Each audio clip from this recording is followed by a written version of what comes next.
Hello, everyone, and welcome to the second edition of, oh wait, I changed the title. And I'm going to talk about it. It should actually maybe be called Confessions of the Girl Who Swears She Brushes Her Hair, and then she hits live and has to go because it's 10:30, and she said she'd be on at 10:30 and realizes maybe she should have brushed it again. But anyhow, that's not what I'm here to talk about today. What I am here to talk about today is a couple of different things. And one of them is that I am one of those people who gets an idea, gets super excited, and decides to just go for it. I'm just going to jump in. So on Friday, I decided that I was going to start a regular live on my Facebook personal page to just be more visible and bigger, and because it sounded fun and I got excited, and I did a bunch of lives last week to promote the Big Blue Sky Academy's book workshop, and it was just a lot of fun, and so I wanted to keep going with it, and I decided I'm going to be consistent and test this thing out. And so I called it Lessons from a Reluctant Entrepreneur. And then yesterday, as I was watching the video again and thinking on it, I thought, no, that's not the title, it's not right, it needs to be Confessions. And although I know Confessions has been done before, I like the idea of Confessions because I think sometimes the lesson isn't always there at first. And so I just want to share the confession. So my confession is that for today is that I'm actually a horrible planner in terms of planning, like getting an idea, sitting with it, thinking on it, being super patient, deciding exactly what you're going to do, and then launching it. So I had this idea on Friday that I was going to start the show, and so yesterday I just jumped in, picked a title, and went for it.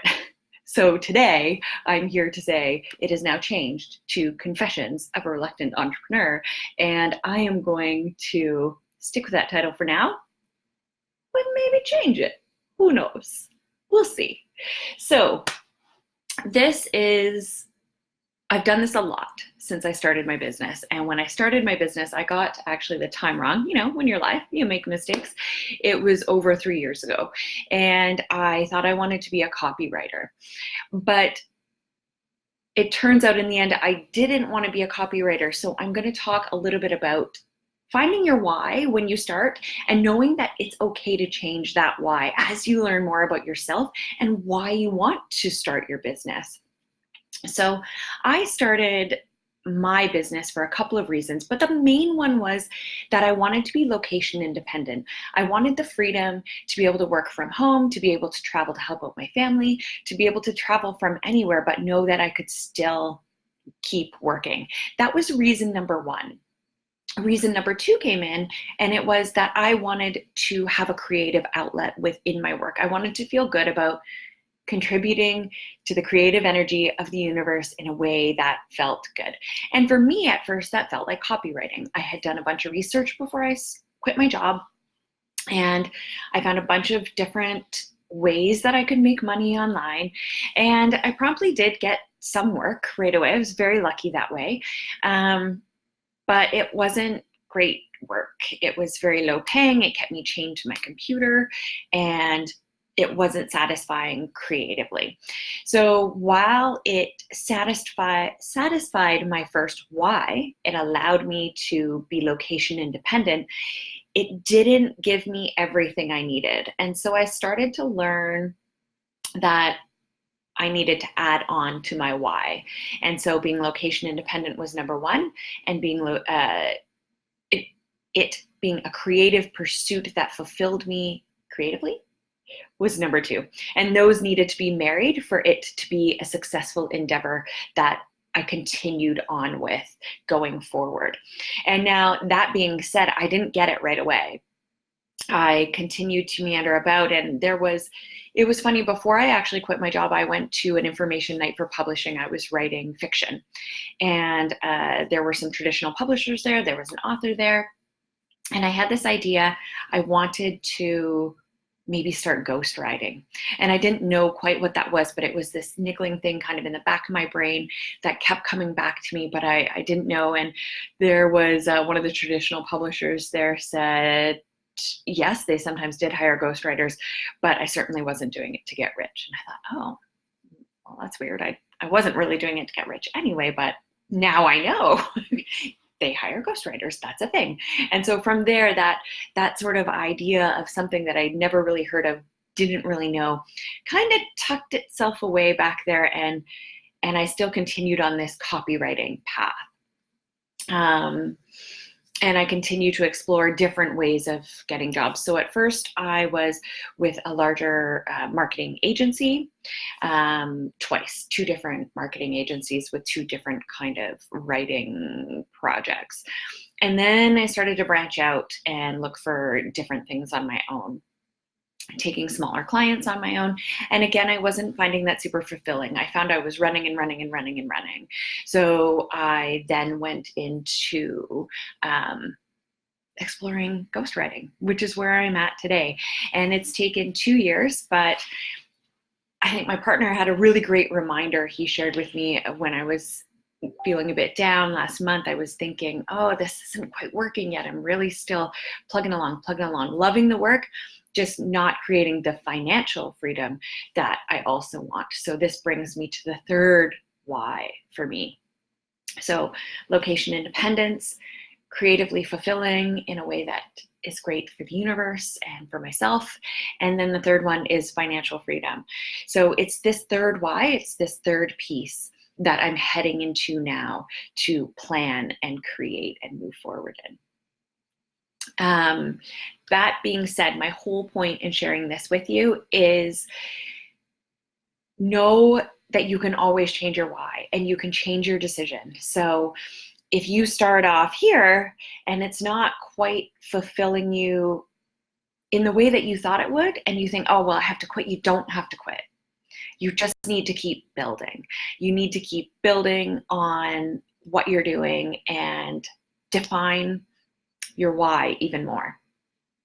My mouth is getting dry. My lips are almost like, oh, I ran out of coffee. No, it's that point in the morning. Coffee is done. All right, I'm going to keep going.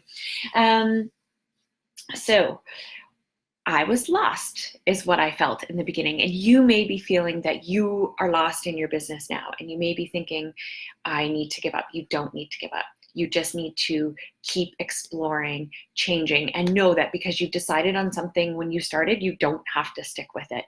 You can change and shift and grow and move with your business as well. So that's my big, huge confession, is that I often don't plan everything out, and I just I jump in head first, and then I learn, and then I grow from there. It's not the way for everyone, but it's been the way for me. Maybe it could have been a quicker growth had I planned it out a little bit more. Who knows? So moving right along into some writing, because a part of what I really wanted to do was share with Confessions of a Reluctant Entrepreneur some ways to get unstuck when you're thinking about your writing. And if you're thinking about writing a book based on your business, sometimes you need to write a little bit more in a fun way about your business. What am I trying to say here? I got a little distracted there. So when you're writing a book about your business and you want to share some of the story of your business, you don't want it to just be one of those, and then this happened, and then this happened, and then I did this, and then that's what I did here, and blah, blah, blah, blah, blah, blah, blah. Sometimes you just need a little bit of a fun story to keep it going and tell your story and get people to engage with the story of your business, a lot like, sharing your about page or whatever it is. So my writing prompt for you today about your business is I want you to write a scenario where you have taken your business out on a date. If you've seen any of my prior lives or trainings, one of the writing prompts that I absolutely love is to write the love story of how you met your business. So just from start to finish, when did you fall in love? When did you know you were in love? And the progression of your love story. So today's writing prompt is kind of a continuation of that. And I want you to write about you taking your business out on a date and getting in a very public fight.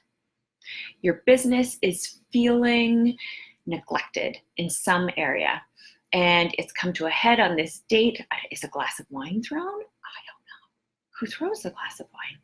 Make it fun, make it entertaining, and you could use this in a chapter on a lesson that you learned in your business and where you felt growth in your business. What took you to the next level of growth? So for me, if I were to write about that time, like I was talking about at the beginning of this discussion, if I were to write about that time when I got into my business for location independence as my sole why, the creative part of my business was saying, hey, over here, listen to me. Why aren't you listening to me? Yeah. So that would probably be the story. And actually, see, I've got an idea. This is great. I'm going to write about this today. Well, I aim for about 15 minutes, but I think that is all I've got in me. Again, the main lesson, the confession from me is sometimes you just got to jump right in, but just when you've decided, it doesn't mean it's set in stone. Keep on moving. Keep moving forward. And if you need something to write about today, write about a date you took your business on and they got mad and threw a glass of wine in your face. What are you neglecting in your business? What are they screaming at you saying, hey, over here, listen to me. You are not hearing me. All right, everyone, that is it for today. Thank you so much for stopping by, and I'll see you all. Oh, I forgot to mention something big. Here's the schedule. Consistency is key. I'm going to stay consistent. I planned this. It may change, but here's when the lives are going to be. If you want to plan, if you enjoy, if you want to be here, 10:30 on Tuesday, Thursday, and Friday, I will be in live discussing 3 different topics. Candid chats about starting a business, what it's meant for me, some of the things I've failed at, some of the things I've succeeded at, where I'm at right now in building. And hopefully in sharing these things, if you're a new entrepreneur like I am, it will help you grow as well. Because I think sometimes we all just need someone there going along the journey with you at the same level or maybe just a little bit further along to know that you're on the right track. Second one is I'm going to share my money mindset journey with you. It's a work in progress. I am not an expert, but again, sometimes when I started and even now, I want to hear the story of other people who are working on their money mindset as well, rather than from someone who's already at their 6-figure business. And then all about writing, some prompts, some ideas, some ways to get unstuck. Those are the 3 topics, 10:30, Tuesday, Thursday, and Friday. I hope to see you there. Talk to you soon.